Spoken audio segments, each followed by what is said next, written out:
Hello, welcome to the pepper cooking ചാനലിലേക്ക് എല്ലാവർക്കും സ്വാഗതം. ഇന്ന് നമ്മൾ ചെയ്യാൻ പോകുന്നത് കോവയ്ക്ക കൊണ്ടൊരു മീൻകറിയാണ്. എന്ന് വെച്ചാൽ മീനില്ല, മീൻകറി പോലെ നമ്മൾ കോവയ്ക്ക കറിയാക്കുന്നു. അപ്പോൾ ഇതിന് വേണ്ടി സാധനങ്ങൾ എന്തൊക്കെയാണെന്ന് നമുക്ക് നോക്കാം. ആദ്യം തന്നെ നമുക്ക് കോവയ്ക്ക കഴുകി വൃത്തിയാക്കി എടുക്കണം. അപ്പോൾ നമുക്ക് വീഡിയോയിലേക്ക് പോകാം. കോവയ്ക്ക ഞാൻ കഴുകിക്കൊണ്ട് വന്നിട്ടുണ്ട്. നമുക്ക് ഇത്രയും കോവയ്ക്ക മതി. അതിൻ്റെ മൂടും ഈ തുമ്പും ഒക്കെ നമുക്കൊന്ന് കളയാം. കളഞ്ഞതിന് ശേഷം നമുക്കിതിനെ കനം കുറച്ച് ഒന്ന് കീറിയെടുക്കാം.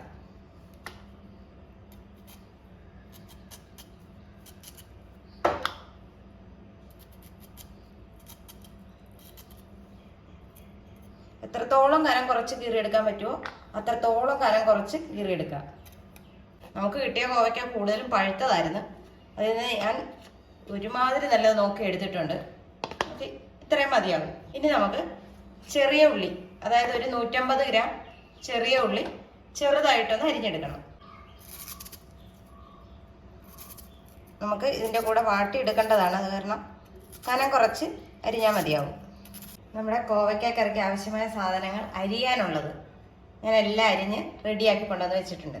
ഇനി നമുക്ക് സ്റ്റൗ കത്തിക്കാം. നമ്മളിത് സ്റ്റൗ കത്തിച്ച് ചട്ടി അടുപ്പത്ത് വെച്ചിട്ടുണ്ട്.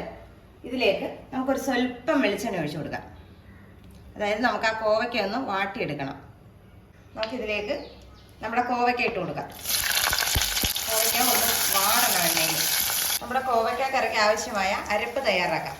അതിലേക്ക് ഒരു ശകലം തേങ്ങ, അതായത് ഒരു 2 കൈപ്പിടി തേങ്ങ ഞാനിപ്പോൾ എടുക്കുന്നുണ്ട്. അതിലേക്ക് ഒരു സ്വല്പം മഞ്ഞൾപ്പൊടി, സ്വല്പം എന്ന് പറഞ്ഞാൽ ഒരു 1/4 ടീസ്പൂൺ മഞ്ഞൾപ്പൊടി. അതുപോലെ തന്നെ ഒരു 1/2 ടേബിൾ സ്പൂൺ മുളക് പൊടി. ഇത് രണ്ടും കൂടി നമുക്ക് നന്നായിട്ടൊന്ന് അരച്ചുകൊണ്ട് വരാം. ഇത് ഏകദേശം നമ്മുടെ കോവയ്ക്ക നന്നായിട്ട് തന്നെ ഫ്രൈ ആയി വന്നിട്ടുണ്ട്. അപ്പോൾ നമുക്കിതൊന്ന് എണ്ണയിൽ നിന്ന് കോരി മാറ്റാം. ഇനി നമുക്ക് ഇതേ എണ്ണയിൽ തന്നെ നമ്മൾ അരിഞ്ഞു വെച്ചിരിക്കുന്ന ഇഞ്ചി അത് ചേർത്ത് കൊടുക്കാം. ഇഞ്ചി നന്നായിട്ട് മൂത്തിട്ടുണ്ട്. അതിലേക്ക് നമ്മുടെ അരിഞ്ഞു വെച്ചിരിക്കുന്ന ചെറിയ ഉള്ളിയില്ലേ അത് ചേർത്ത് കൊടുക്കാം. സവോള വേണമെങ്കിലും ചെറുതായിട്ട് അരിഞ്ഞ് ചേർക്കാം. എന്നാലും കൊച്ചുള്ളി ചേർക്കുന്നതാണ് ടേസ്റ്റ്. ഈ കൊച്ചുള്ളിയും ഇഞ്ചിയും ഒക്കെ കിടന്ന് നന്നായിട്ടൊന്ന് വഴണ്ട് വരട്ടെ. നമ്മുടെ ചെറിയ ഉള്ളി ഏകദേശം ഒരു ഗോൾഡൻ പരുവത്തിലേക്ക് മാറി വരുന്നു. ആ സമയത്ത് നമുക്ക് തക്കാളി ചേർത്ത് കൊടുക്കാം. ഒരു വലിയ തക്കാളി ഞാൻ ചെറുതായിട്ട് അരിഞ്ഞ് വെച്ചിട്ടുണ്ട്, അത് ചേർത്ത് കൊടുക്കാം. പുളിയുള്ളതാണെങ്കിൽ തക്കാളി മാത്രം മതി, ഇല്ലെങ്കിൽ ഒരു ലേശം പിഴുപുളി നിങ്ങൾക്ക് ഇതിനകത്ത് ചേർത്ത് കൊടുക്കാം. എല്ലാ സാധനവും നന്നായിട്ട് വെന്ത് ഇതിനകത്ത് ചേരണം, എന്നാലാണ് ആ കറിക്ക് അതിൻ്റെ ആ ടേസ്റ്റ് വരുന്നത്. ഈ സമയം നമുക്കിതിലേക്ക് ശകലം വേപ്പിലൂടെ ചേർത്ത് കൊടുക്കാം. അപ്പോൾ അതേ തക്കാളിയും ഉള്ളിയും എല്ലാം നന്നായിട്ട് വാടി വന്നിട്ടുണ്ട്. അതിലേക്ക് നമ്മൾ ആദ്യം ഫ്രൈ ചെയ്ത് മാറ്റി വെച്ചിരുന്ന കോവയ്ക്കയില്ലേ അത് ചേർത്ത് കൊടുക്കാം. അതെല്ലാം കൂടെ നമ്മൾ നന്നായിട്ട് ഇളക്കി കൂട്ടിയിട്ടുണ്ട്. ഇതിലേക്ക് നമുക്ക് അരപ്പ്, അതായത് തേങ്ങയും മുളക് പൊടിയും മഞ്ഞളും കൂടെ നമ്മൾ അരച്ചിരുന്നില്ലേ അത് ചേർത്ത് കൊടുക്കാം. ഇതിലേക്ക് ആവശ്യമായ വെള്ളം നമുക്ക് ചേർത്ത് കൊടുക്കാം. ഈ സമയം തന്നെ നമുക്ക് ഉപ്പും ചേർക്കണം. നമുക്കത് ചേർത്ത് കൊടുക്കാം.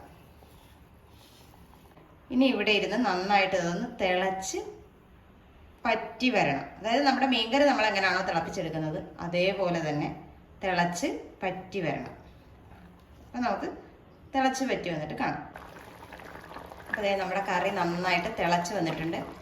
ഇനി ഇതൊന്ന് പറ്റിയാൽ മാത്രം മതി. പറ്റി നമ്മൾ ഒന്ന് താളിക്ക കൂടെ വേണം. അപ്പോൾ നമ്മുടെ അടിപൊളി കോവയ്ക്ക കറി റെഡിയാവും. അപ്പോൾ നമ്മുടെ കറിയൊക്കെ പറ്റി വന്നിട്ടുണ്ട്. നമ്മളിത് ഇറക്കുവാണ്. ഇനി നമുക്കിതിലേക്ക് ഒന്ന് താളിച്ചൂട് ഒഴിക്കണം. അതിന് വേണ്ടിയിട്ട് നമുക്ക് ചട്ടി അടുപ്പത്ത് വയ്ക്കാം. താളിക്കാൻ ആവശ്യമായ എണ്ണ, വെളിച്ചെണ്ണയാണ് ഞാൻ ഇതിന് എടുത്തിരിക്കുന്നത്. വെളിച്ചെണ്ണ ചേർക്കുന്നതാണ് നമ്മുടെ നാടൻ കറിക്കൊക്കെ ടേസ്റ്റ്. ഇവിടെ എണ്ണ ചൂടായി വന്നിട്ടുണ്ട്. അതിലേക്ക് നമുക്ക് സ്വല്പം കടുക് ഇട്ട് കൊടുക്കാം. അതുപോലെ തന്നെ ഒരു 1/2 ടീസ്പൂൺ ഉലുവ. ഇതിലേക്ക് ഒരു കഷ്ണം ചെറിയ ഉള്ളി അരിഞ്ഞത്, വറ്റൽ മുളക്, കറിവേപ്പില, ഇത്രയും കൂടെ നമുക്ക് നമ്മുടെ കറിയിലേക്ക് താളിച്ച് വയ്ക്കാം. അപ്പോൾ ഇതേ നമ്മുടെ കറിയിലേക്ക് നമ്മൾ താളിപ്പൊക്കെ ചേർത്ത് കൊടുത്തിട്ടുണ്ട്. അപ്പോൾ അടിപൊളി ടേസ്റ്റാണ്, സൂപ്പർ കറിയാണ്. അപ്പം മീൻകറി കഴിക്കുന്നവർക്കൊക്കെ ഭയങ്കരമായിട്ട് ഇഷ്ടപ്പെടും. എന്നാൽ ഒരു വെജിറ്റേറിയൻ ആണ് താനും. അപ്പോൾ അത്രയും രുചിയുള്ള ഒരു നല്ല കോവയ്ക്ക കറിയാണ്. എല്ലാവരും ഇതൊന്ന് ട്രൈ ചെയ്ത് നോക്കണം. വീഡിയോ ഇഷ്ടമായാൽ ലൈക്ക് ചെയ്യണം, ഷെയർ ചെയ്യണം, കമൻറ്റ് ചെയ്യണം, ഒപ്പം തന്നെ സബ്സ്ക്രൈബും ചെയ്യണം. നല്ലൊരു വീഡിയോ ആയിട്ട് കാണുന്നവരെ ടാറ്റാ, ബൈ ബൈ.